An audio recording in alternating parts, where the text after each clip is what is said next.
Hello दोस्तों, मैं विश्वजीत सिंह आप सभी का स्टडी विथ आकार आईएएस के यूट्यूब चैनल पर स्वागत करता हूं। हम जो सीरीज चालू किए थे आरओ के लिए जो प्रीवियस ईयर पेपर का हमने जो चालू किया हुआ था, तो उसमें हमारा इकोनॉमिक सेक्टर का जो है प्रीवियस ईयर क्वेश्चन को हम देख रहे थे। तो इसमें हम नेक्स्ट जो वीडियो है वहीं से स्टार्ट कर रहे हैं। नेक्स्ट क्वेश्चन की जो सीरीज है वहाँ से स्टार्ट कर रहे हैं। तो पहला क्वेश्चन है इसमें, विकास का भारतीय मॉडल किसके हितों की सुरक्षा करता है। पहला तो यही है कि भारतीय विकास का मॉडल है क्या। तो भारतीय विकास का मॉडल हम सब जो लोग जानते हैं कि मिश्रित अर्थव्यवस्था जो है, मिश्रित अर्थव्यवस्था को हमने अपनाया है। तो मिश्रित अर्थव्यवस्था में होता क्या है, ऐसी अर्थव्यवस्था जिसमें सरकार और निजी क्षेत्र दोनों एक साथ मिलकर काम करते हैं। तो कुछ क्षेत्र जो है सरकार के लिए ओपन होता है, सार्वजनिक क्षेत्र के लिए, और कुछ क्षेत्र जो है पब्लिक सेक्टर के लिए ओपन होता है। जैसे कि सार्वजनिक क्षेत्र में आप देखेंगे तो खनन हो गया, परिवहन हो गया, ठीक है, रक्षा क्षेत्र हो गया। इस तरह के सेक्टर जो है वो सार्वजनिक क्षेत्र के लिए होते हैं। बाकी जो निजी विनिर्माण का कुछ क्षेत्र ऐसे हैं जो निजी क्षेत्र, ज्यादातर निजी क्षेत्रों के लिए ही ओपन है। ऐसे मतलब अर्थव्यवस्था जिसमें दोनों एक साथ मिलकर काम करते हैं उसे मिश्रित अर्थव्यवस्था करते हैं। तो इसमें जो है व्यक्ति और राज्य दोनों के हितों की सुरक्षा ये मॉडल करता है। मिश्रित अर्थव्यवस्था जो है मॉडल दोनों के हितों की सुरक्षा करता है। नेक्स्ट हम देखते हैं क्वेश्चन। अगला क्वेश्चन है कि श्रमिक सामाजिक सुरक्षा योजना, कृषि श्रमिक सामाजिक सुरक्षा योजना, ठीक है। तो ये क्या है पहले, तो ये योजना जो है 1 जुलाई, ठीक है, इसको हम देखते हैं 1 जुलाई और 2001 को ये चालू किया गया था। उसके बाद इसको जो है 2004 में हम दोबारा इसको गवर्नमेंट ने इसको बंद कर दिया गया था। इसके अंतर्गत जो है हम कृषि मजदूरों को शामिल करते हैं। कृषि मजदूरों में इनको जो है सामाजिक सुरक्षा प्रदान किया जाता है इस योजना के अंतर्गत, जिसमें जो है बीमा सुरक्षा योजना और पेंशन जो है इनको उपलब्ध कराती है। इस योजना के माध्यम से सरकार जो है कृषि श्रमिक सामाजिक सुरक्षा के योजना के अंतर्गत जो है किसानों को बीमा सुरक्षा और पेंशन सुरक्षा ये दोनों जो है सरकार उपलब्ध कराती है। तो ये योजना लास्ट में ले जाकर 2004 में बंद कर दिया गया था और एक नई योजना इसी के नाम से सामाजिक सुरक्षा योजना को चालू किया था 2004 में सामाजिक सुरक्षा के नाम से। तो इस तरह से इसका आंसर हो जाएगा क्या कि पेंशन और बीमा का लाभ कृषि श्रमिक जो है उनको उपलब्ध कराती है। ठीक, अब देखते हैं हम नेक्स्ट क्वेश्चन। अगला क्वेश्चन है कि निम्नलिखित में से कौन सा राष्ट्रीय बागवानी मिशन का उद्देश्य नहीं है। राष्ट्रीय बागवानी मिशन का एक तो पूछा है और पूछा कि उद्देश्य नहीं है, ठीक है, उद्देश्य नहीं है। तो राष्ट्रीय बागवानी मिशन कब एक तो आया था, ये हम पहले देखते हैं कि कब आई ही थी ये योजना। तो ये योजना आपकी आई है 2005 और 2006 के वित्तीय वर्ष में ये योजना को चालू किया गया था, ठीक है, बागवानी मिशन को चालू किया गया था। और ये 10वीं पंचवर्षीय योजना जो थी, भारत की 10वीं पंचवर्षीय योजना,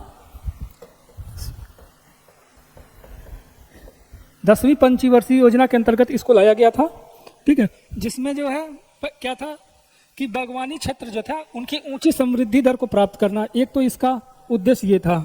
दूसरा उद्देश्य था कि उत्तर यानी कि पोस्ट हार्वेस्टिंग मैनेजमेंट। इसके अंतर्गत क्या है कि जो फसलों के पकने के बाद जो है कटाई के दौरान, उनके भंडारण के दौरान जो लॉस होता है उसको जो है कम करने के लिए, ये कम करने की जो प्रोसेस है वही पोस्ट हार्वेस्टिंग मैनेजमेंट कहलाता है। तो ये भी इस मतलब बागवानी मिशन के अंतर्गत शामिल है। और मानव संसाधन का विकास ये भी शामिल है, ठीक है। इसके अंदर वित्तीय सहायता जो है प्रदान करना ये शामिल नहीं है, ठीक है। तो इसका आंसर हो जाएगा आपका 1, ठीक। नेक्स्ट क्वेश्चन देखते हैं हम। अगला क्वेश्चन है, भारत में खाद्यान्न उत्पादन में लगभग आत्मनिर्भरता प्राप्त हो गई है, ये कथन पहला है। कारण क्या है इसका, कारण जो है भारत अब थोक मात्रा में खाद्यान्न का आयात नहीं करता है, ये इसका कारण दिया गया है कि इस कारण से हम ये कह सकते हैं कि भारत खाद्यान्न उत्पादन में जो है आत्मनिर्भरता प्राप्त कर चुका है। तो इसको हम एनालिसिस करके देखते हैं कि क्या ये मतलब सही है और क्या कि नहीं, ठीक है। तो इसके अंतर्गत हम अगर देखते हैं तो हरित क्रांति के बाद भारत में अगर देखेंगे तो खाद्यान्न उत्पादन में जो है तेजी आई है, ठीक है। जैसे कि 1950, ठीक है, 1950 और 51 में देखेंगे तो भारत में जो खाद्यान्न उत्पादन था, ठीक है, खाद्यान्न उत्पादन था वो कितना था, ये 50.2 मिलियन टन, ठीक है, मिलियन टन था, ठीक है। और वर्तमान में क्या है, वर्तमान में अगर हम देखते हैं आर्थिक सर्वेक्षण के अनुसार देखेंगे 2022-23 का जो आर्थिक सर्वेक्षण है उसमें जो है खाद्यान्न उत्पादन आपका दिया है 2020 और 21 का जो दिया हुआ है उसमें कितना है, उसमें है 310.7, ठीक है, 310.7 का है, मिलियन टन का है ये, ठीक है, MT इसको लिए बोलते हैं, मिलियन टन। और वहीं देखेंगे तो 2021 और 22 का आप देखेंगे तो इसमें जो है 315.7 ही है, इसमें भी MT मिलियन टन का ये उत्पादन रहा है, ठीक है। तो हम देख तो रहे हैं कि वृद्धि जो है हमारी हुई है, लेकिन निर्यात जो आयात है हम उसको कम किए हैं कि नहीं।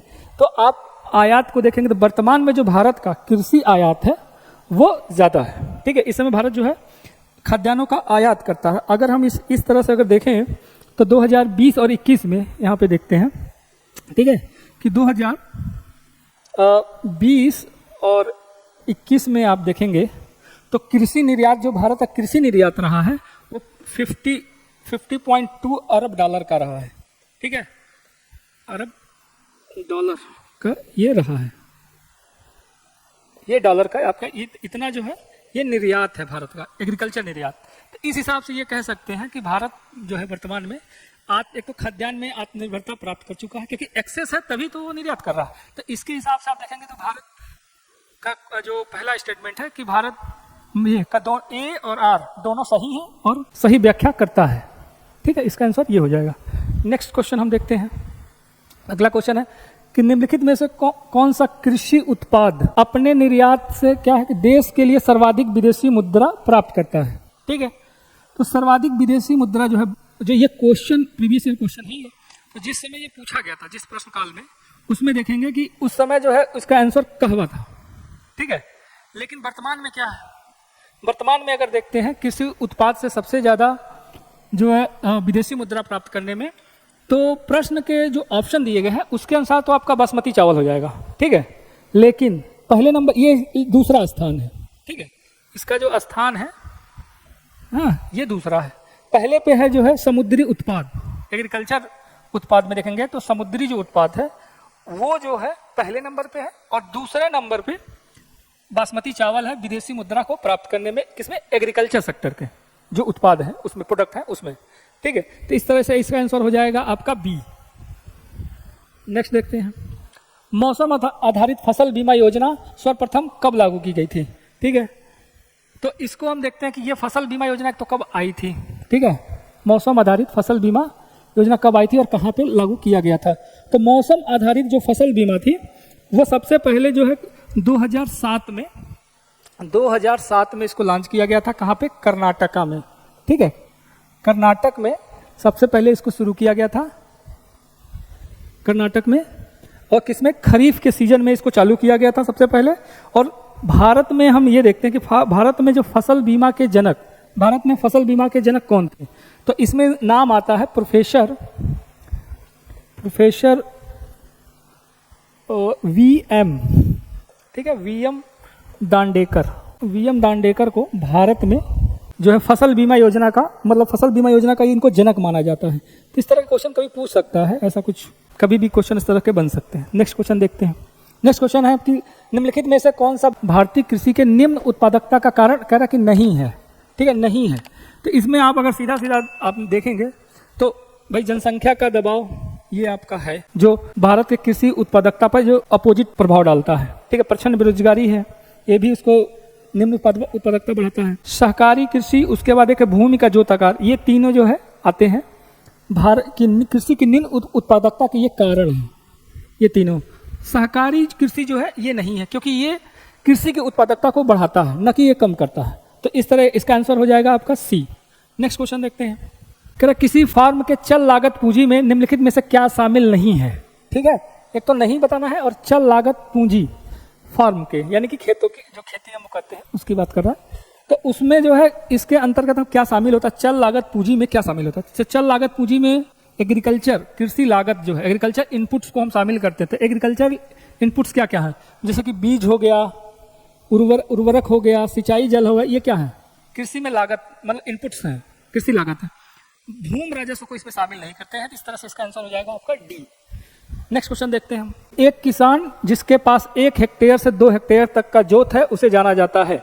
तो पूछ रहा है कि 1 हेक्टेयर से लेकर 2 हेक्टेयर तक वाले किसान को किसमें शामिल करते हैं। तो ये आपका आ जाएगा लघु में। ये आएगा लघु कृषक में आएगा, ठीक है, लघु कृषक के अंतर्गत ये आएंगे। अगर हम इसका डिटेल में थोड़ा इसका देखते हैं तो जो कृषि संगणना है आपकी, कृषि संगणना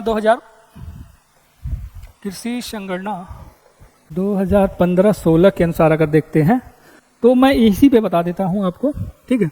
तो भारत में जो कुल जोत का आकार है उसमें सबसे ज़्यादा एक तो कृषक सीमांत कृषक है, इनका जो परसेंटेज है लगभग जो है 68% है। कुछ पॉइंट्स में और भी फाइन पॉइंट में भी है, लगभग आप याद रखिए कि 68% ये है।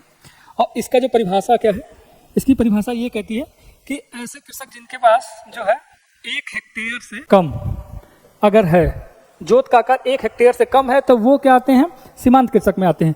उसी तरह जो है आप देखेंगे कि लघु जोत आपको इसमें बताया कि 1 से 2 हेक्टेयर, ठीक है, 1 से 2 हेक्टेयर वाले जो हैं किस में आते हैं, ये आपके आएंगे लघु कृषक में। ये भारत में कितने हैं, तो ये इनका जो लघु वालों का ये 17 पॉइंट है, लगभग 17% जो है लघु कृषक हैं, ठीक है, 17% लघु कृषक हैं।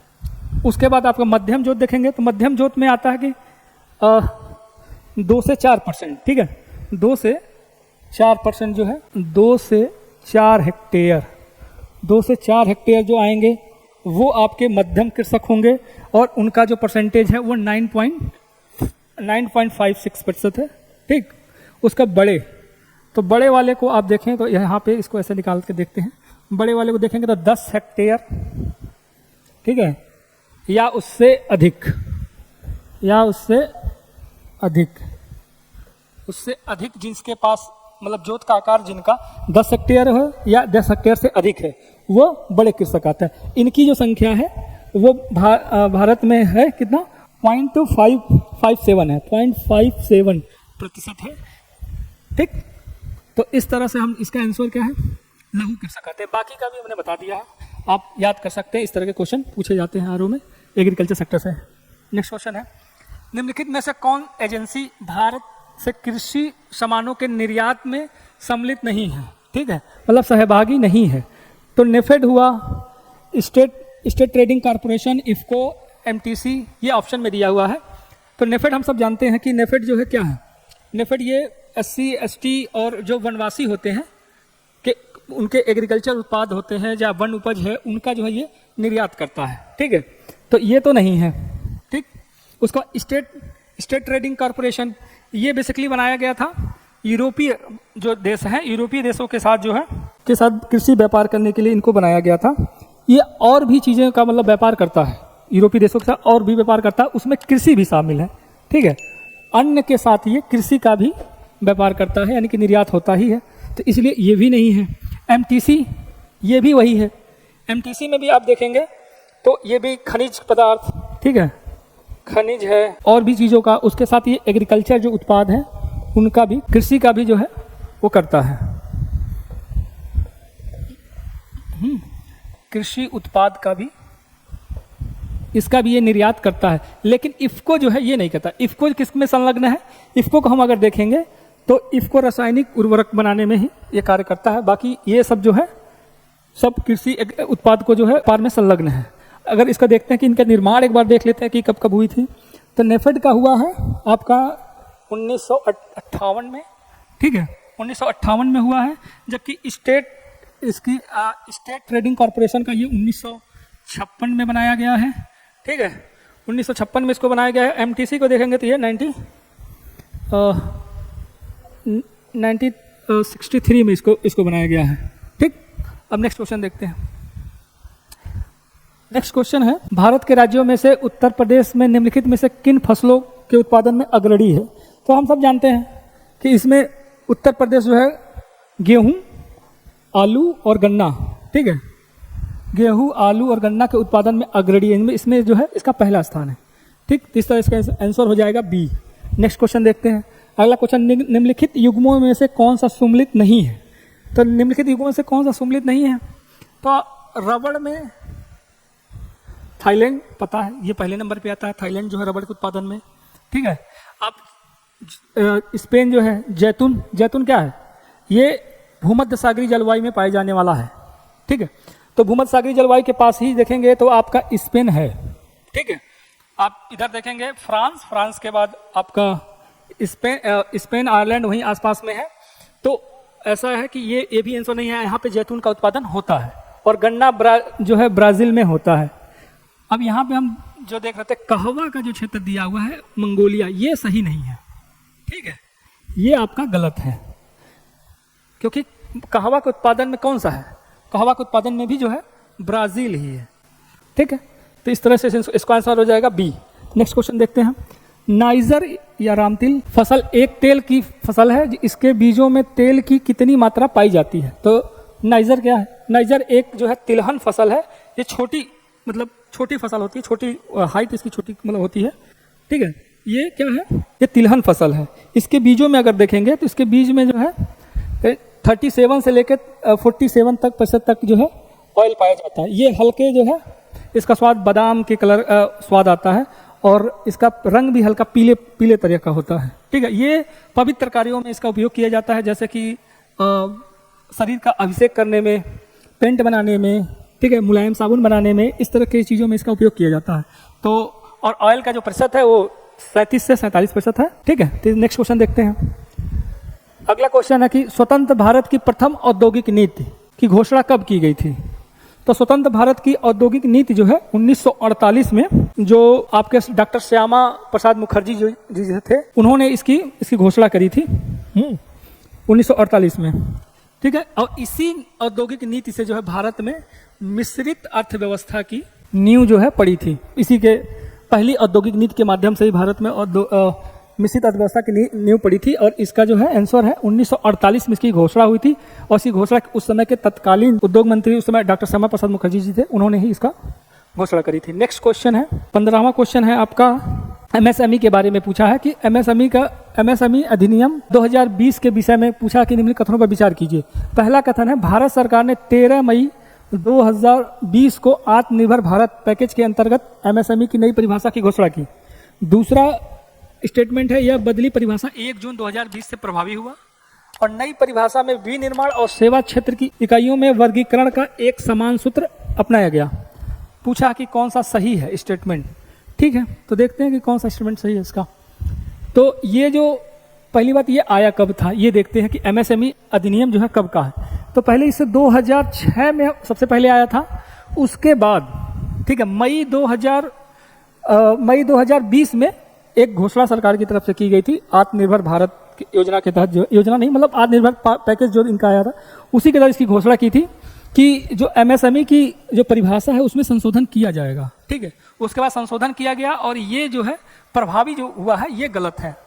ये आपका जो जून 2020 से नहीं है, ये 1 जुलाई है, ठीक है, 1 जुलाई, ठीक है, 1 जुलाई जो है 2020 से ही ये प्रभावित है, ठीक है, 1 जुलाई 2020 से प्रभावित है। तो इस तरह से ये स्टेटमेंट आपका गलत हो जाता है, ये स्टेटमेंट आपका सही है, ठीक है। मई 2020 में इसकी घोषणा हुई थी, 13 मई 2020 में। अब आता तीसरा स्टेटमेंट देखते हैं। तो तीसरा स्टेटमेंट भी आपका सही है कि विनिर्माण और सेवा क्षेत्र के लिए एक समान सूत्र अपनाया गया था, ठीक है। तो इस तरह से आंसर हो जाएगा 1 और 3। यहाँ पे हम कुछ चीज़ें और देख लेते हैं कि एमएसएमई में जो परिभाषा थी, इनके जो सूक्ष्म उद्योग, लघु उद्योग और मध्यम उद्योग की क्या परिभाषा दी गई थी। तो हम इसको देखेंगे कि सूक्ष्म उद्योग की जो परिभाषा इसमें संशोधन के बाद दी गई थी, उसमें यह था कि मतलब एक सूक्ष्म उद्योग के अंतर्गत ऐसे उद्योग शामिल होंगे जो संयंत्र के और मशीनरी में जो निवेश होगा उनका वो 1 करोड़ से अधिक नहीं होना चाहिए और उनका जो कारोबार है वो 5 करोड़ से ज़्यादा नहीं होना चाहिए, ठीक है। तो ये हो जाएंगे सूक्ष्म। फिर आता है लघु वाले में, लघु उद्योग में मतलब ऐसे उद्योग शामिल किए जाएंगे जिनका संयंत्र और मशीनरी पे जो निवेश होगा वो 5 करोड़ से अधिक का नहीं होगा और जो इनका कारोबार होगा वो 50 करोड़ से अधिक का नहीं होगा। तो उसमें जो है आपका लघु आएंगे। और मध्यम उद्योग में, एंटरप्राइजेस में कौन से आएंगे? तो उसमें आएंगे ऐसे उद्योग जिनका जो है निवेश मतलब मशीन पे और अन्य जो पूरी इसके लागत पे जो निवेश कर रहे हैं वो आपका 50 करोड़ से ज़्यादा का नहीं होना चाहिए और कारोबार उनका जो है 250 करोड़ से ज़्यादा का नहीं होना चाहिए, ठीक है। तो उनको मध्यम श्रेणी में रखेंगे, ठीक। तो और ये जो परिभाषा दी गई, जो मापन का जो तरीका है वो जो चाहे विनिर्माण सेक्टर की जो उद्यम हो या सेवा क्षेत्र के लिए, सभी के लिए एक समान अपनाया गया है। ठीक है। तो ये था मतलब उसके जो परिवर्तन किया गया था, संशोधन किया गया था परिभाषा में, वो इस हिसाब से आंसर इसका 1 और 3 है, बी आंसर है। फिर नेक्स्ट क्वेश्चन देखते हैं। अगला क्वेश्चन है कि इसी से संबंधित देखो पूछ लिया गया है कि सूक्ष्म लघु और मध्यम उद्योग की अधिनियम जो कब पारित किया गया था। तो अभी आपको मैंने बताया कि ये 2006 में पारित किया गया था। संशोधन जो है 2020 में हुआ है, जिसमें नई परिभाषा को संशोधन किया गया था। ठीक है, अब नेक्स्ट क्वेश्चन देखते हैं। निम्नलिखित में से कौन सा लौह इस्पात नदी संयंत्र जो है, नदी के प्लांट जो है, लौह इस्पात प्लांट नदी तट पर स्थित नहीं है। इसे पूछा कि नहीं है कि नदी के किनारे कौन सा नहीं है। तो इसमें आप देखेंगे ये तीनों तो नदी के किनारे हैं। यही एक ऐसा है भिलाई, छत्तीसगढ़, जो छत्तीसगढ़ में है। ठीक है, भिलाई लौह इस्पात प्लांट, ये जो है नदी के किनारे नहीं है। ठीक, बाकी ये सारे जो है तो इसका आंसर हो जाएगा आपका ए।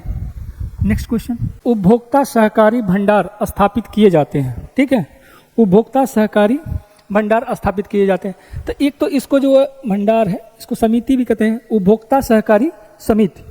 ठीक है, इसको हम समिति भी कह सकते हैं या भंडारण भी कह सकते हैं। उपभोक्ता सहकारी भंडारण कहिए या उपभोक्ता सहकारी समिति कहिए। ठीक है, अब इसका प्रश्न है कि क्या मतलब स्थापित कैसे किए जाते हैं।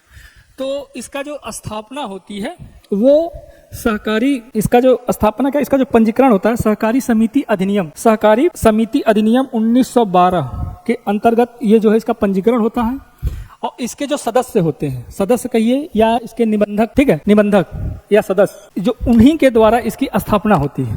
उपभोक्ता सहकारी समिति की स्थापना होती है और इसका जो पंजीकरण होता है वो बताया आपको सहकारी समिति अधिनियम 1912 के अंतर्गत इसका पंजीकरण होता है। ठीक, 1912 देखेंगे तो 1912 है, इसी के अंतर्गत आता है वो अधिनियम के अंतर्गत। ये इसका उद्देश्य अगर देखेंगे, इसका उद्देश्य क्या है, इसका उद्देश्य क्या है इसको स्थापित करने का, जो इसका उद्देश्य है उपभोक्ता के हितों का संरक्षण करना है। ठीक है, इसके साथ ही उपभोक्ताओं को उचित मूल्य पर वस्तुएं उपलब्ध कराना और जो बिचौलिए हैं उनसे शोषण से उनको बचाना उपभोक्ताओं को।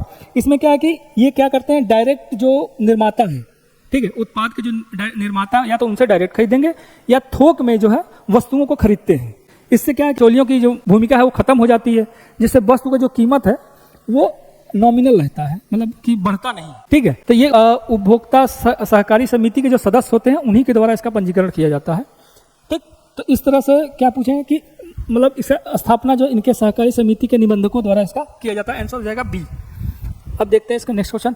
भारत में मिल निर्मित कपड़ों का सर्वाधिक उत्पादन पूछा है कि प्राप्त होता है। तो आप देखेंगे पहले बात पूछा मिल निर्मित, तो मिल निर्मित कपड़ों का अगर देखेंगे भारत में जो कुल वस्त्र उत्पादन है उसमें मिल निर्मित कपड़े का कितना उत्पादन है, तो ये आप देखेंगे ये हो जाएगा आपका 4% है। किसमें, कुल मतलब वस्त्र उत्पादन में मिल निर्मित कपड़ों की जो भाग है वो 4% है। उसके बाद आप देखेंगे हैंडलूम से, ठीक है, हैंडलूम से देखेंगे, हैंडलूम से निर्मित अगर देखेंगे तो उसमें कितना आता है, हैंडलूम में आपका आ जाएगा 12%। ठीक है, हैंडलूम से आ जाएगा आपका 12%। उसके बाद देखेंगे कि होजरी, ठीक है, होजरी निर्मित जो है वो कितने हैं, होजरी निर्मित भारत में जो 22%, होजरी निर्मित आते हैं 22%। उसके बाद पावर लूम, ठीक है, पावर लूम के माध्यम से जो कपड़ों का उत्पादन होता है ये सबसे ज़्यादा है। ठीक है, ये आपका 62% है, ये आपका 62% है। और इसमें आपका पूछा है कि मिल निर्मित, तो इसका भाग कितना, 4%। अब इसमें देखना है कि हमें राज्यवार कि कौन सा राज्य जो मिल निर्मित कपड़ों का उत्पादन है उसमें कौन सबसे ज्यादा करता है। तो उसमें हम देखेंगे सबसे ज्यादा आपका गुजरात का है, भाग है। ठीक है, ये गुजरात है। उसके बाद दूसरा स्थान आपका महाराष्ट्र का आता है, इसका स्थान सेकेंड है। ठीक है, इसका जो स्थान है सेकेंड है, ये आपका फर्स्ट है। ठीक है, और पंजाब इसमें जो है तीसरे पे आ जाएगा, पंजाब जो है थर्ड पे है वर्तमान में। ठीक है, तो ये क्रम है, तो इस सबसे ज्यादा ये उस समय गुजरात करता है, इसका ऑप्शन हो जाएगा ए। अब आपका 20वां क्वेश्चन है, भारत के उर्वरक उद्योग के बारे में निम्नलिखित में से कौन सा कथन सही नहीं है। उर्वरक उद्योग के बारे में पूछ रहा है और कह रहा है कि कथन जो है वो आपका सही नहीं है। तो पहला स्टेटमेंट इसे पढ़ते हैं। पहला ऑप्शन ये है कि हाल के वर्षों में यह देश का सबसे तेजी से विकसित होने वाला उद्योग है, तो ये एकदम सही है। भारत विश्व में नाइट्रोजन उर्वरकों का तीसरा सबसे बड़ा उत्पादक है, ये भी आपका सही है। रासायनिक उर्वरकों के संबंध में भारत आत्मनिर्भर है। चौथा देखेंगे तो अब निवेश और निर्मित उत्पादों के मूल्य के आधार पर यह देश का दूसरा प्रमुख उद्योग है। तो इसमें सभी सही है। और ये आपका जो सी है वो आपका मतलब स्टेटमेंट के हिसाब से तो ये सही है, मतलब पूछा क्योंकि नहीं पूछा है ना, तो इस हिसाब से तो ये वाला आपका सही है, सी वाला। अब इसमें देख रहे हैं कि हम आत्मनिर्भर की बात कर रहा, तो कैसे आत्मनिर्भर भारत ये मतलब नहीं है, ये हम देखते हैं। क्योंकि तो आप देखेंगे कि भारत का कुल खपत कितना है उर्वरक का, तो उर्वरक का भारत में जो कुल वर्तमान में जो खपत है वो आपका है 29,000, ठीक है, 29,796, ठीक है, हजार टन, ये आपका भारत में खपत है। क्या है ये? ठीक है, ये है खपत। और उत्पादन कितना भारत करता है? भारत आपका उत्पादन वर्तमान में कितना कर रहा है रासायनिक उर्वरकों का? तो भारत इसमें वर्तमान में उत्पादित कर रहा है 18,553, ठीक है, ये 1000 टन है। ये जो है आपका उत्पादन है और ये देखेंगे तो ये खपत है, ठीक है। तो इससे जो इसका गैप जो है, क्योंकि हमारा जितना खपत उतना तो हम उत्पादन कर नहीं रहे, तो यानी कि जो गैप है उसको हम उसकी जो आपूर्ति के लिए हम बाहर से मंगाते हैं, तो हम आत्मनिर्भर तो है ही नहीं इसमें, क्योंकि हम आयात कर रहे हैं। तो इसलिए ऑप्शन इसका आपका सी हो जाएगा। अब देखते हैं 22वां क्वेश्चन है कि गोल्डन शेक हैंड का संदर्भ निम्नलिखित में से किस एक से है? गोल्डन शेक, तो ऑप्शन है आपका अति विशिष्ट व्यक्तियों का सम्मानित करना, स्वैच्छिक सेवा निवृत्ति योजना, मंगलमय समुद्र यात्रा की कामना करना और विशिष्ट अतिथियों की आगवानी करना, ठीक है। तो इसमें देखेंगे ये जो शेक हैंड क्या है, ये जो 1991 में जब भारत ने औद्योगिक नीति, नई औद्योगिक नीति अपनाई थी, ठीक है, ग्लोबलाइजेशन के बाद, हमने उस समय जो है सबको पता है कि भारत की अर्थव्यवस्था उस समय सही नहीं थी, तो हमने जो अपनी अर्थव्यवस्था थी वो वैश्विक संदर्भ में ओपन किया था, ठीक है, जिसे वैश्वीकरण, वही जिसको हम वैश्वीकरण बोलते हैं। तो उस समय ये भारत में नई औद्योगिक नीति अपनाई गई थी, ठीक है। तो उसके आने से क्या हुआ कि जो सार्वजनिक क्षेत्र के उपक्रम थे उसमें जो अधिशेष कर्मचारी थे, ठीक है, उसमें अधिशेष कर्मचारियों के लिए क्या हुआ कि उनको बाहर करना चाह रही थी सरकार। तो उसके लिए उन्होंने एक योजना चालू की जिसको हम कहते हैं कि ये स्वैच्छिक सेवा निवृत्ति योजना, स्वैच्छिक सेवा निवृत्ति योजना, जिसको हम गोल्डन हैंडशेक बोलते हैं या सेवा निवृत्ति योजना बोलते हैं। ये क्या था कि सार्वजनिक क्षेत्र के जो अधिशेष कर्मचारी थे उनको बाहर करने का एक तरीका था। इसमें कुछ नहीं क्या कि आपको समय से पहले, जो जैसे कि आप 60 साल बाद रिटायरमेंट होते हैं सरकारी जॉब में, उससे पहले आपका रिटायरमेंट हो रहा था, यही इसका मूल था, ठीक। अब है कि 23वां क्वेश्चन, भारत के राज्यों में से राज्य वित्त निगमों के मुख्य रूप से जिनके विकास में सहायता दी है, तो राज्य वित्त निगम की बात कर रहा है। तो राज्य वित्त निगम है क्या? ये क्या है? ये राज्यों की वित्तीय संस्थाएं हैं, ठीक है, राज्यों की ये वित्तीय संस्थाएं हैं। और ये पूछा है कि ये किनके विकास में सहयोग कर रहे हैं, तो ये क्या है कि इसमें आप देखेंगे तो मध्यम और लघु, ठीक है, मध्यम और लघु उद्योग है, छोटे यहाँ पे एक्चुअली लिखा है, यहाँ पे लघु होना चाहिए, सही वर्ड लघु ही है। तो मध्यम और लघु जो उद्योग थे उनका जो है मतलब उनको वित्तीय सेवाएं, मतलब वित्तीय प्रोत्साहन दे रहे थे और उनका जो है उनको उनके विकास में सहायक थे। तो इस तरह से इसका आंसर हो जाएगा आपका डी, ठीक है। तो नेक्स्ट क्वेश्चन देखते हैं। नेक्स्ट क्वेश्चन है कि भारत में जिन व्यवसायों का विनियोग 1 करोड़ रुपए तक है तथा सालाना जिनका जो कारोबार होता है 5 करोड़ तक का है, उन्हें किसके अंतर्गत रखा जाता है? तो ये अभी आपको मैंने बताया था एमएसएमई वाला जो 2020 अधिनियम बताया था वाले क्वेश्चन में, तो वहाँ पे आपको मैंने साफ साफ बताया था कि ऐसे उद्योग जिनका मतलब उनके उद्योग की स्थापना में मशीनरी में जो है जो खर्च है वो 1 करोड़ से अधिक नहीं होना चाहिए और कारोबार उनका 5 करोड़ से अधिक नहीं होना चाहिए। ऐसे उद्योगों को हम सूक्ष्म उद्योग के अंतर्गत रखते हैं, ठीक है। तो इसका आंसर आपका सी हो जाएगा, ठीक। बाकी भी आपको लघु और मध्यम भी मैंने बताया ही था। अब आपका ये आखिरी क्वेश्चन है, 25 क्वेश्चन का, पहले 10 का लेके आए थे, अब हमने थोड़ा सा उसको बढ़ाया है, तो अब आपका 25 क्वेश्चन का ही आएगा। तो इसमें आपका लास्ट ही क्वेश्चन है, हम देखते हैं कि क्या है। निम्नलिखित में से युग्मों में से कौन सही सुमेलित नहीं है, ठीक है, सही और सुमेलित नहीं है, ठीक है। तो इसमें आप देखेंगे कि गोस्वामी समिति औद्योगिक उर्वरता की समस्या के लिए गठित किया गया था, ये भी आपकी सही है। जानकी रमन समिति ये शेयर घोटाले की जांच पड़ताल के लिए किया गया था, ये भी सही है। मल्होत्रा समिति ये भी बीमा सेक्टर के सुधार के लिए किया गया था। तारापुर समिति ये जो है आपका एक गलत है, ठीक है। तो आपका आंसर यही है तारापुर समिति, क्योंकि तारापुर समिति का जो गठन किया गया था वो आपका जो पूंजीगत खाता है, ठीक है, पूंजीगत खाते में रुपए की जो पूर्ण परिवर्तनीयता थी उसको जो है उस पर इनको सलाह देने के लिए जो है के लिए गठित किया गया था, न कि बैंकों के कोई ग्राहक सेवा के संबंध में कोई तारापुर समिति का गठन किया गया था, ठीक है।